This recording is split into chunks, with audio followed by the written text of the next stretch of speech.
जय माता दी। आज मैं एक देहाती गीत गाने जा रही हूँ। अच्छा लगेगा तो लाइक शेयर कमेंट जरूर करना।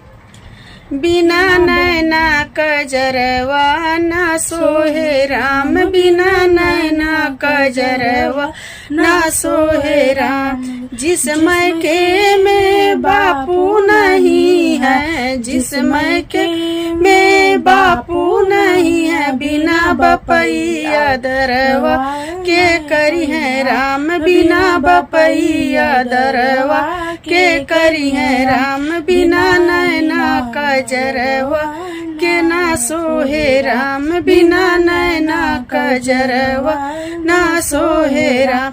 जिस मैके में माता नहीं है, जिस मैके में माता नहीं है, बिना माई दर्दिया के जानी राम, बिना माई दर्दिया के जानी राम। बिना नैना कजरवा के सोहे राम, बिना नैना कजरवा के सोहे राम। जिस मैके में भैया नहीं है, जिस मैके में भाई नहीं है, बिना भाई खबरिया के लिए राम, बिना भाई खबरिया के लिए राम। बिना नैना कजरवा ना सोहे राम, बिना नैना कजरवा ना सोहे राम।